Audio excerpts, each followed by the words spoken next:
Good afternoon. I'm Rev Dave Thompson, and I'm excited to bring you back to our Civil Human Bible study today. I'm a civil human minister, and so what that means is that I focus my particular ministry and service on building human peace and common ground.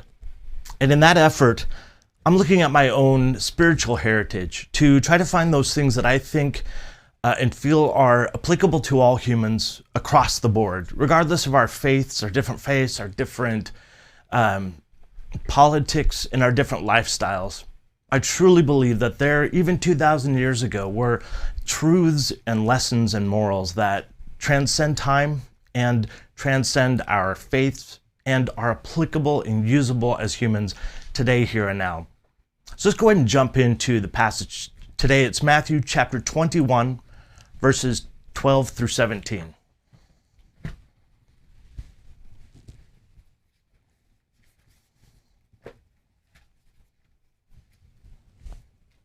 Starting with verse 12. Then Jesus went into the temple of God and drove out all those who bought and sold in the temple, and overturned the tables of the money changers and the seats of those who sold doves. And he said to them, "It is written, my house shall be called a house of prayer, but you have made it a den of thieves." Then the blind and the lame came to him into the temple, and he healed them. But when the chief priests and scribes saw the wonderful things that he did, and the children crying out in the temple, saying, "Hosanna to the Son of David," they were indignant, and said to him, "Do you hear what they are saying?" And Jesus said to them, "Yes. Have you never read, out of the mouths of babes and nursing infants you have perfected praise?" Then he left them and went out of the city to Bethany, and he lodged there. So today we're talking about a really different side of Jesus, a really different portrayal of how he's presented to us oftentimes in church. We really oftentimes see him, hanging on the cross, or in prayer, healing people, taking care of the sick. We don't really see this sort of side to Jesus, this side of passive resistance. I love this passage in particular because it's just a phenomenal example of what good leadership and what a good person will do to help those who are suffering. I want to walk through this passage a bit. The reason I'm doing that is because 2,000 years ago, things were pretty different socially than they are now. And so I want to walk through and explain why these things are important so that we can get an idea and look at this teaching in a way that will let us apply something to our lives here today that's a universal human truth. I do want to read a little note. My dad gave me this Bible when I was graduated high school, and he went through for a year or two and read the whole thing and wrote little notes in the margin for me to have for the rest of my life, really. And it's obviously a very precious gift to me, and I try to read some of the notes that he's left in here for you as well. So I'm going to read one of the ones that are here in this passage. He said, "Seek to make your temple a temple of purity and prayer, where you can serve those who are suffering." Love that quote. It's a big deal what Jesus is doing right now. It's a big deal, and it's what really leads to his ultimate crucifixion, when he is basically killed by the religious leaders of the day. This is Jesus stepping up and doing something pragmatic about the system and to the system. So let me set it up just a bit right now. The timing right now is that Jesus is approaching Jerusalem, which is the capital city of Israel, and it's the Passover, which is a very significant day of the year for the Jewish people, and even still today it is. So Jesus comes there. We just last study talked about him riding in on a donkey and people throwing their coats on the ground in front of him and branches in order to give him respect and to tell him, "Save us," saying Hosanna. We're going to see that word in just a little bit. I'll talk about why that's important. But Jesus chose to be humble about the way that he entered. He wasn't nicely dressed per se. He didn't ride in on a nice horse and camel. He came on a donkey, which is really a working person's kind of animal. And I love that about Jesus. So now he's taken this donkey, he's riding all the way into Jerusalem, and he's come to the place where he is approaching the temple. Now, the temple for the Jewish people would be similar to the Supreme Court for us today. So it's the place where they went to make penance or pay the penalties for their particular bad deeds, whatever it is that they did. And if you did something that was illegal, and remember the laws here in this country 2,000 years ago were religious laws, and not like we have in many cases today, especially in the U.S., where our laws are supposed to be separate from, our different religions. So in this context, however, when people violate those laws, the religious laws, they have to do something to pay for the things that they've done wrong. And so they've got to offer these sacrifices, which is a bit horrific, but nonetheless, they have to kill animals, and they've got to burn them, and the smoke goes up, and it's just all this really kind of morose experience, that we don't see today, of course. But everybody had to do it. At the time, there was anywhere between 300,000 to 400,000 people in Jerusalem at that day. That's a lot of people. And so it's a lot of people in the temple. It's a lot of people doing all these religious things that they've got to do to pay the penalty. It's like them going to court, right? And going to pay for their parking ticket or their speeding ticket or whatever it is. They're there to rectify the situation.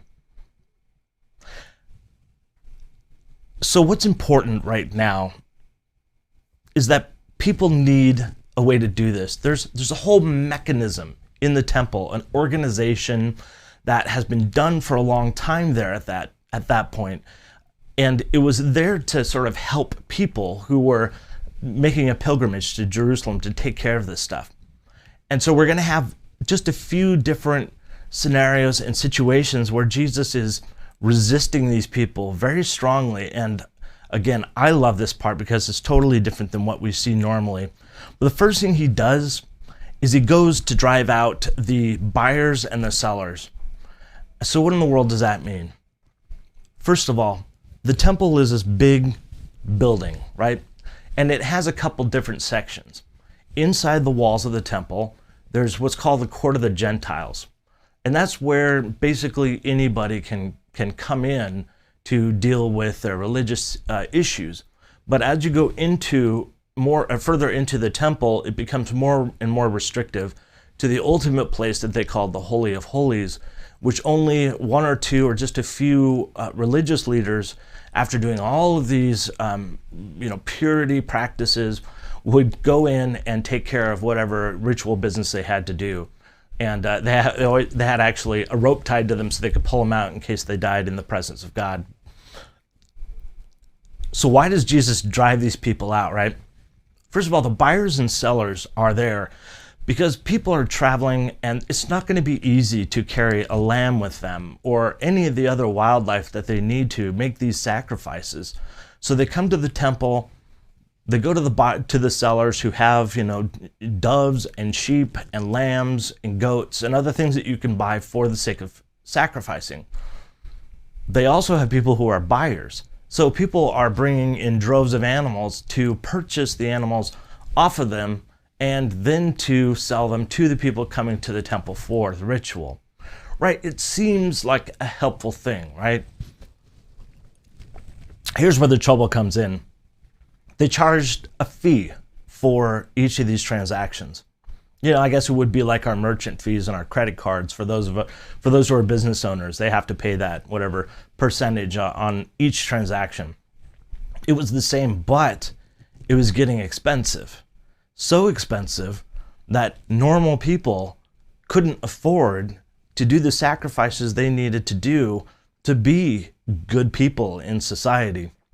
And that was problematic for them, would make them have a very difficult life because they wouldn't be able to participate in a lot of what is social in that nation. So then he goes on to this new section of the money changers. And then he turns over the tables of the money changers and pushes them out the door of the temple. So who are the money changers? What's that all about?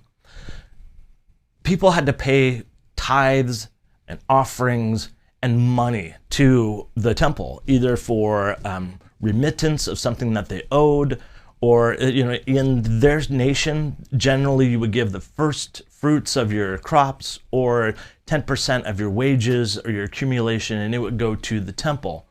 And the temple would be the abundance that's supposed to be there to help those who don't have it. But in this time, it's all going to the people there in the temple, the religious leaders. They're making a killing off of this. The money changers are there because they've decided that the money going around, the Roman currency, the Greek currency, the Jewish currency, all these different currencies that were out there, they could only use the temple money. So anybody who had to pay for an offering, they had to go and exchange rates to this money changer, and the money changer would give them, the temple money, like tokens, that they could use, and it cost them money to do it. It's like our money trees of today, right? You go in there, you're looking for some money, and you need to cash a check, and a check is just paper, it's not usable. So exchange it for a currency that is, and they charge a fee. These money changers were charging quite a lot of money, and they were making, again, a killing off of this.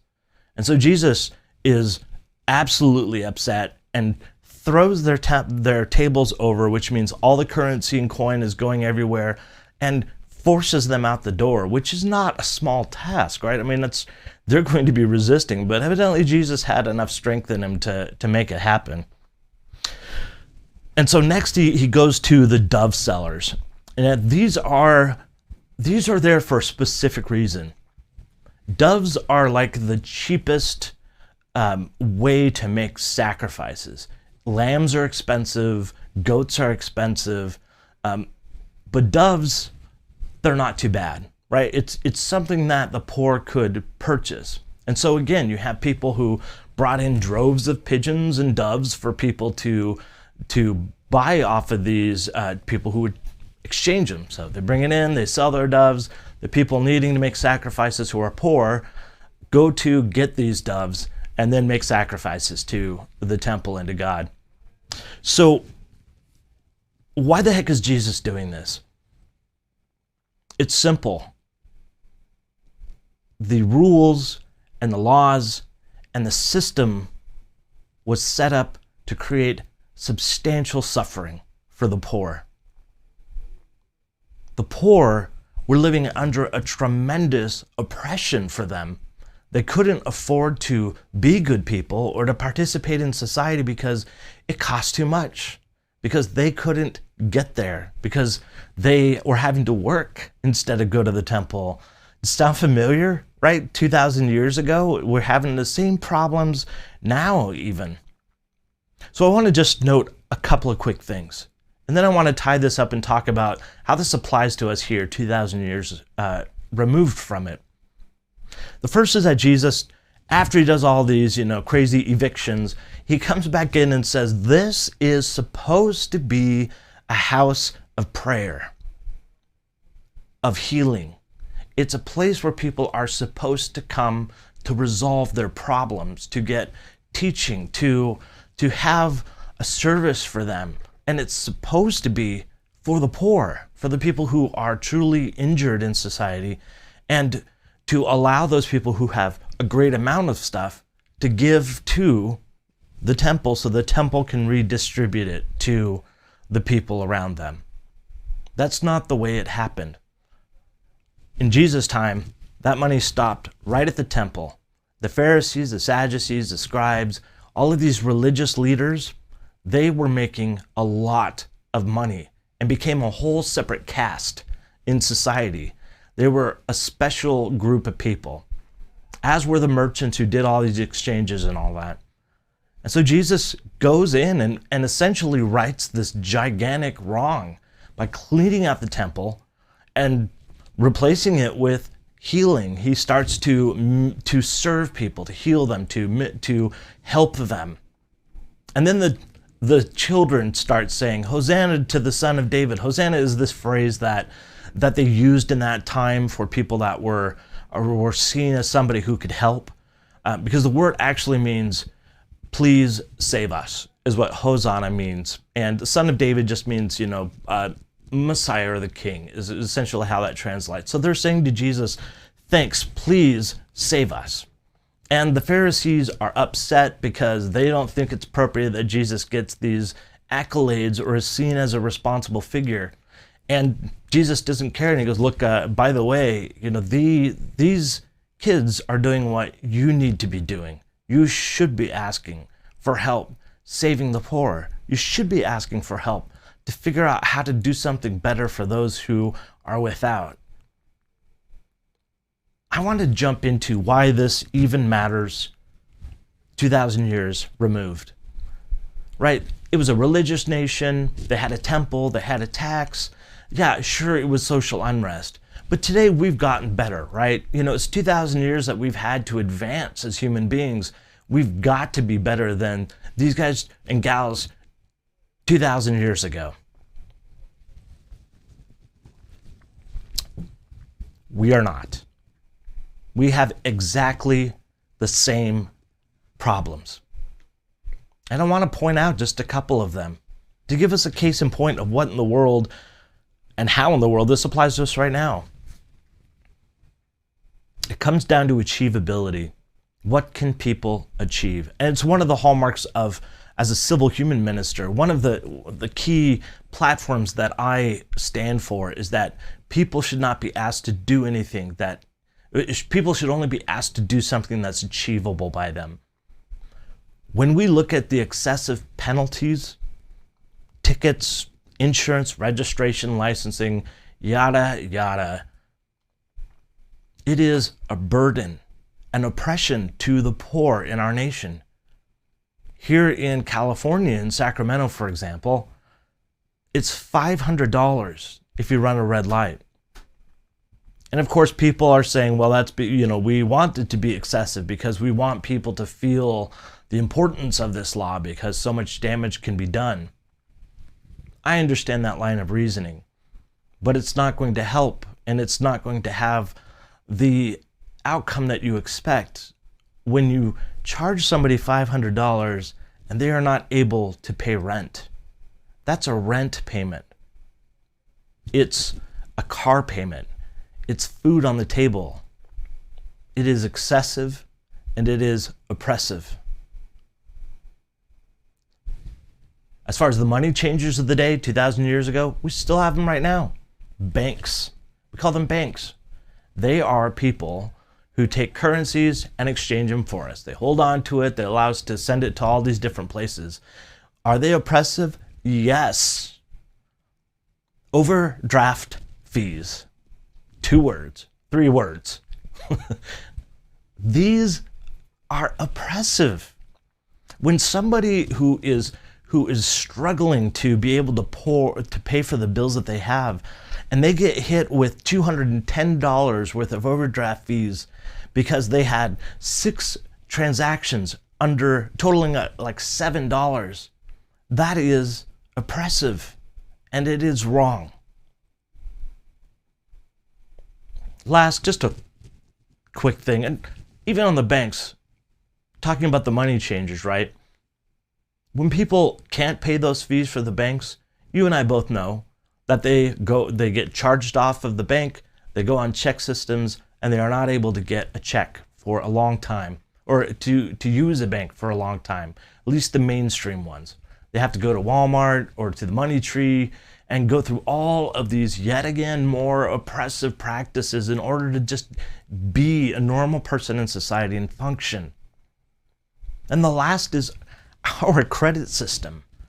Our credit system is oppressive. Yes, I understand it is meant for good intentions, but when it forbids individuals from the ability to get housing that is good and is safe, that is oppression. when it takes away from them the ability to do basic things, good, to get a job, to go to school. These things are imperative that we don't oppress people with. How in the world are they supposed to become better in society and to do better when it is not even achievable? I've had to do a lot of thinking on this particular passage. It requires and demonstrates a lot of action. I guess that's why I like this passage so much. It's easy to know what's wrong in our society. It's easy to identify it. It's easy to complain about it, especially when we're the ones who just got to pay several $100s in overdraft fees of the last year. I've been there. We need to do something. We need to stand up and start letting people know it's wrong. And it begins by talking about it. It begins by just talking about it with people, to give us the opportunity to acknowledge it. And from there, it will grow. It will grow into a movement. It will grow into response. And hopefully, it will grow into change. In closing, I want to say what I love most about this passage, and particularly the person of Jesus that we're given the account of in this book. Here's a person who is not looking for position. He's not looking for wealth. He's not looking for accolades.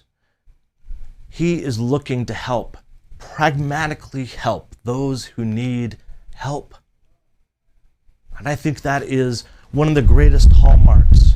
Forgive me, the air conditioner just came on. This is one of the greatest hallmarks of great leadership that we've forgotten to look for in our leaders.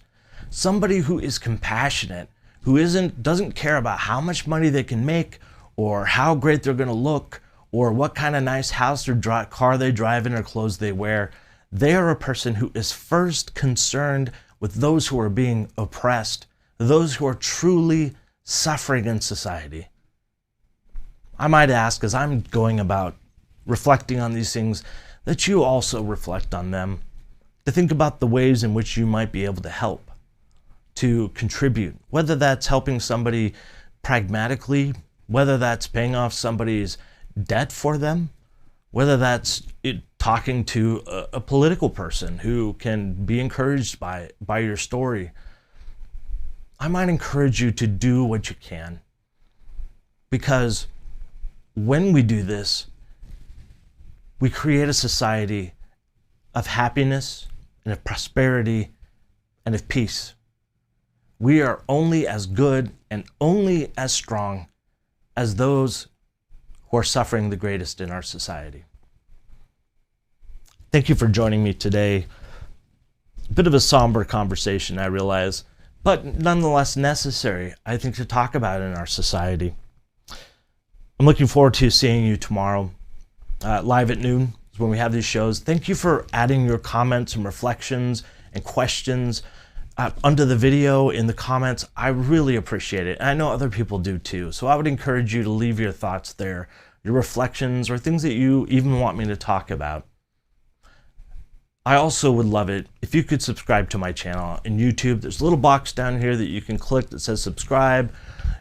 On Facebook, you can like my page. That way we can stay in contact with each other, because I've got some interesting things that are going to be coming up and I'm pretty excited about. So until tomorrow when I see you live at noon, I want you to know that I love you. And I do hope that you love yourself. It is the only love that we have any control over. And now I invite you to join me as we go about the rest of our day, loving our neighbors the same way. Thank you.